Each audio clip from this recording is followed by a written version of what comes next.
నమస్తే. This is Sourya. Welcome to our channel. ఈరోజు మనతో పాటు సీనియర్ జర్నలిస్ట్ ఇమంది రామారావు గారు ఉన్నారు. వారితో మాట్లాడదాం పొలిటికల్ అనాలిసిస్ ఈరోజు. సో, ప్రస్తుతానికైతే నారా లోకేష్ గారు విదేశాల్లో పర్యటిస్తూ ఉన్నారు. మరి దీనికి సంబంధించి సార్ దగ్గర నుంచి కొన్ని మెయిన్ అప్డేట్స్ తీసుకుందాం. సార్ నమస్తే సార్. నమస్తే అమ్మా. సార్ ఐటీ శాఖ మంత్రి పర్యటనలో ఉన్నారు. విదేశ పర్యటనలో ఉన్నారు. సో, అసలు మనకి అంటే ఎలాంటి పెట్టుబడుల కోసము, ఎలాంటి అభివృద్ధి కోసము ఆయన ఇప్పుడు పర్యటిస్తూ ఉన్నారు? మీరేం చెప్తారు సార్? మీ అనాలిసిస్ ఏంటి?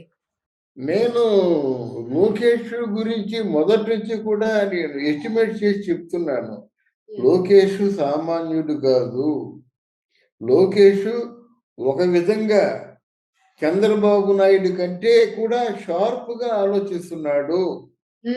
రెండవది ఏమిటంటే లోకేష్ తాలూకు లక్ష్యం ఈరోజు 20,00,000 ఉద్యోగాలు 5 సంవత్సరాల్లోనూ. అయిందా? తర్వాత మిగతా రాజకీయ నాయకుల్లాగా ఏదో మాట చెప్పి మర్చిపోయే మనిషి కాదు లోకేష్. ఒక మాట చెప్పాడంటే దాన్ని వెంటనే అమలు చేసే ఏర్పాటు చేస్తున్నాడు. ఫర్ ఎగ్జాంపుల్ మెగా డిఎస్సి అన్నాడు. ఆ మెగా డిఎస్సిలో ఆయన ప్రామిస్ చేసింది ఏమిటి? 16,000 ఉద్యోగాలకి. కానీ లక్షల ఉద్యోగాలకి అనుకూలమైనటువంటి గూగుల్ సంస్థను తీసుకొచ్చాడు. మెగా డిఎస్సి అనౌన్స్ చేశాడు. మిగతా శాఖలు కూడా ఉద్యోగాలకి అనౌన్స్ చేశాయన్నమాట. ఇక్కడ మనం ఈ వీడియో ఎందుకు చేసుకుంటామంటే ఇటువంటి అంటే కష్టపడి పనిచేస్తున్నటువంటి ఒక వ్యక్తి మీద విషయం చెప్పడం మంచిది కాదు. అలా విషయం చిమ్మినప్పుడు మనబోటి వాళ్ళు ఖచ్చితంగా వాళ్ళని ఖండించాలన్నమాట. కొంత వ్యాఖ్యానాలు ఎలాగున్నాయంటే షాడో ముఖ్యమంత్రి అంటున్నారు. అసలు నిర్ణయం కూడా ఆయనే తీసుకుంటాడు అంటున్నారు. ఆయన ఏదో కొంచెం వెస్టర్న్ ఇంట్రెస్ట్లు ఏవో ఉంటే ఏదో ఇంట్రెస్ట్లు ప్రభావితం చేస్తున్నాయి అంటున్నారు అనమాట. వాళ్ళ కోసం నేను చెప్తున్నాను. మీలాగా పని పాట లేకుండా ఇంట్లో తీరిగ్గా కూర్చొని వక్ర మార్గంగా ఆలోచించేవాడు కాదు లోకేష్. నెంబర్ 1. రెండోది లోకేష్ ఇది 5 సంవత్సరాలకి పనిచేయటం లేదు నా దృష్టిలో. లోకేష్ ఆ లాగా 70 సంవత్సరాల జీవితానికి పునాది వేసుకుంటున్నాడు. పిచ్చి అర్థం కావడం లేదు. అంటే 5 సంవత్సరాల్లో అయిపోతుంది అనుకోలేదు. ఆయన తాలూకు ఆలోచన విధానం చూడండి. మంగళగిరిలో ఓడిపోయినట్టయితే ఇంకో చోట గెలిపిస్తా ఉంటే ఒకే మాట అన్నాడు, ఎక్కడ ఓడిపోయానో అక్కడే గెలవాలన్నాడు. కమాన్ రండి అని మంగళగిరి ప్రజలు పిలిచి ఎవరికి ఏమి కావాలో, ఎవరికి ఏ కొరవ ఉందో వాటిని తీర్చి అత్యధిక మెజారిటీతో గెలిచినటువంటి వ్యక్తి లోకేష్. అంటే ఓడిపోయిన చోటే ఆయన గెలిచాడు.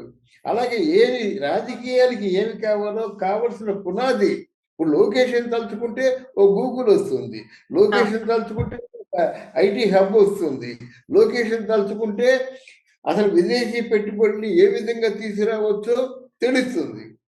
అర్థం. అందువలన ఆ లోకేష్ మాట్లాడడం కరెక్ట్ కాదు. ఈ డల్లాస్ వెలను కూడా కేవలం పెట్టుబడుల కోసం అంటే మేము చాలా సర్వాంగ సుందరంగా అమరావతి నగరాన్ని మేము అమరుస్తున్నాము.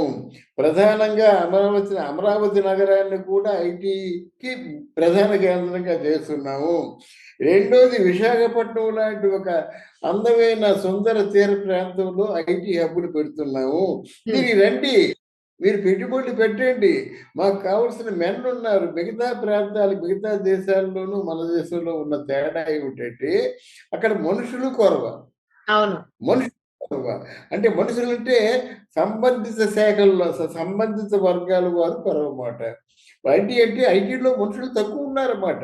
ఈరోజు ప్రపంచవ్యాప్తంగా ఉన్నటువంటి ఐటీలో 23% పైగా మన తెలుగు వాళ్ళే ఉన్నారు. తెలుగు ఉన్నారు. అందువలన మనకున్న మెన్ ఫోర్స్ అంటే ఈ బలాన్ని మనం సద్వినియోగం చేసుకుంటే రండి, మాకు వనరులు ఉన్నాయి, భూమి ఉంది, పచ్చదనం ఉంది, న్యాచురల్ ఎసెట్స్ మాట. న్యాచురల్ ఎసెట్స్ అంటే సముద్రాలు ఎక్కడ కొన్ని తెచ్చుకోలేం కదా. అన్ని సముద్ర తీరాలు ఉన్నాయి.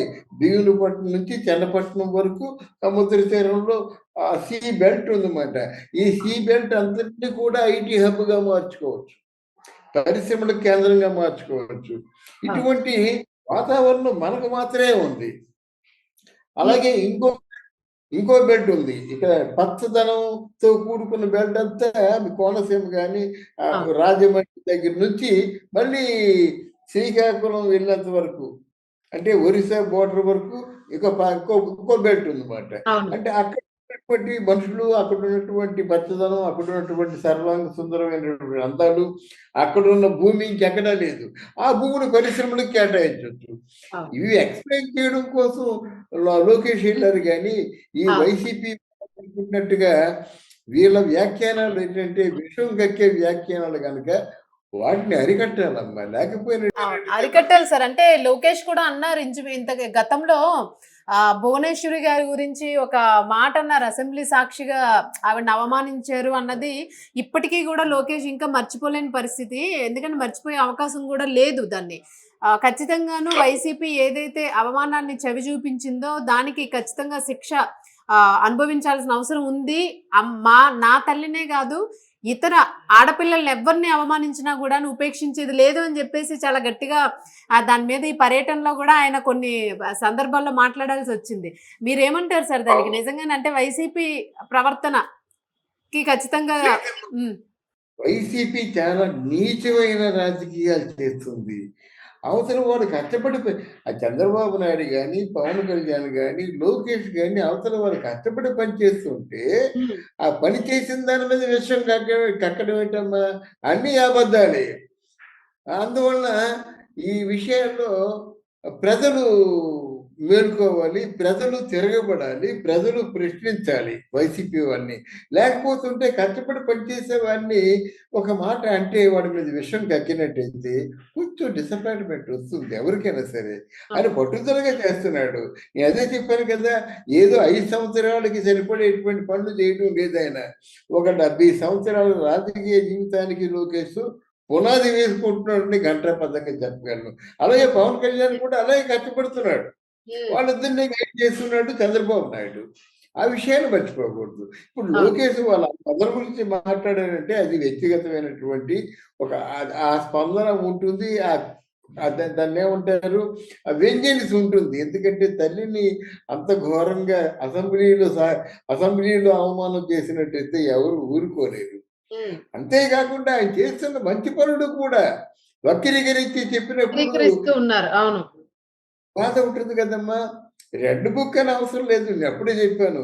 ఆయన లోకేష్ గారు మరి ఏదో ఆ తొందరపాటులో రెడ్ బుక్ అన్నాడు కానీ 10 మంది పేర్లు గుర్తుంచుకోవడానికి రెడ్ బుక్ ఎందుకు దండగా? ఇంతకుముందు పేర్లు గుర్తుంచుకొని చేసేవాళ్ళు. చేసిందేమో రాజకీయం అంటే అదే కదా. రాజకీయం అంటే ఎప్పుడు ఏ ఆలోచనతో ఎవరిని అంటే పాతాళాలు దొక్కేస్తారో తెలియదు మాట. అది రాజకీయంలో ఉన్నది అదే.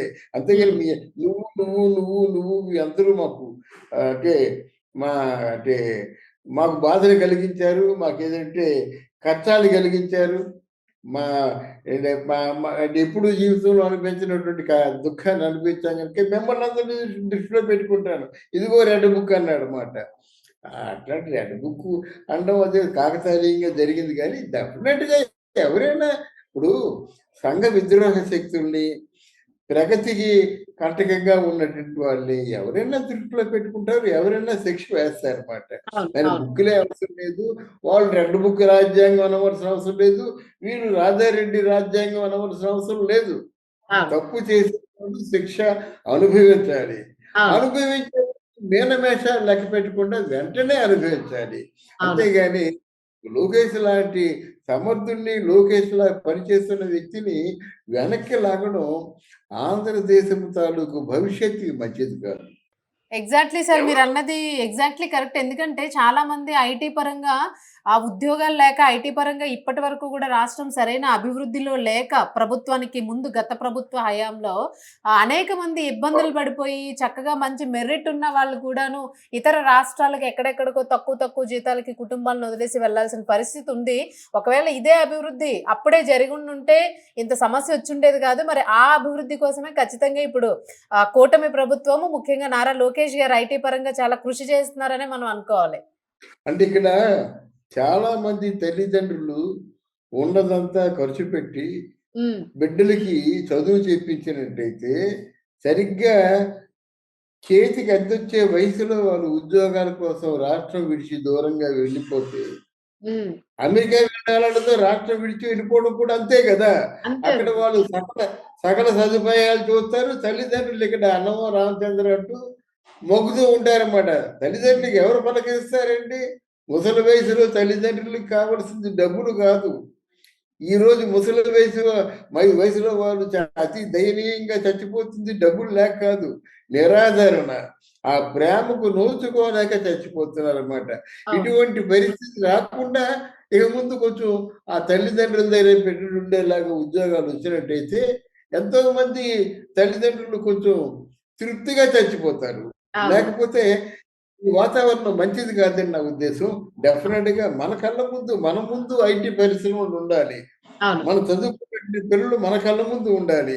ఆ మంచి రోజు రావాలని నేను కోరుకుంటున్నాను. తప్పకుండా సార్. తప్పకుండాను. ఇప్పుడు ఉన్న ప్రభుత్వం కూటమి గాని, లోకేష్ గారు ఇప్పుడు విదేశీ పర్యటనలు గాని, ఖచ్చితంగాను మనం అనుకున్నట్టుగా సత్సంబంధాలు ఏర్పడి మంచి రిజల్ట్స్ రావాలనే కోరుకుందాము. ఎందుకంటే ఐటీకి సంబంధించి అభివృద్ధి చెందితే ఖచ్చితంగా రాష్ట్రానికి గూడా చాలా గొప్ప ప్లేస్‌లో ఉండే అవకాశం ఉంది అని మనం ఏదైతే ఆశిస్తున్నామో, అది జరుగుతుందనే హోప్స్‌తోనే ఉందాం సార్. ఐటీ పరిశ్రమలు వస్తుంటే అవి వద్దని దుర్మార్గులు ఉత్తరాలు రాస్తున్నారమ్మా. ఆ! అది బాధాకరం సార్. వాళ్ళు వాళ్ళు మనసు పెట్టుకొని వస్తున్నారు. మనసు పడి వస్తున్నారు. వద్దు ఇక్కడ రావద్దు. ఇక్కడ శాంతి భద్రతలు లేవు. ఇక్కడ మీ తాలూకు పెట్టుబడికి గ్యారంటీ లేదు. ఇక్కడ మీ తాలూకు పరిశ్రమలు అభివృద్ధి చెందవని కొంతమంది దుర్మార్గులు ఈ విధంగా ఉత్తరాలు రాస్తుంటే కడుపు మండిపోవటం లేదు. ఈ విషయాన్ని మనం బయటికి చెప్పాలి కదా!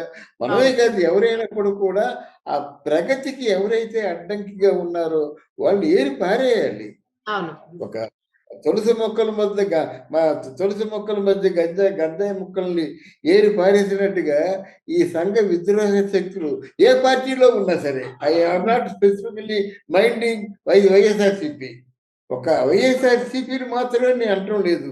ఈ అవును. ప్రగతికి విరోధకంగా ఉన్నవాళ్ళు ఏ పార్టీలో ఉన్నప్పుడు కూడా తగిన శిక్ష మీనమేషాలు లెక్కపెట్టడం కాదు. ఆ చంద్రబాబు నాయుడు గారిలో ఉన్నటువంటి చాలా సార్లు చెప్పాను నేను.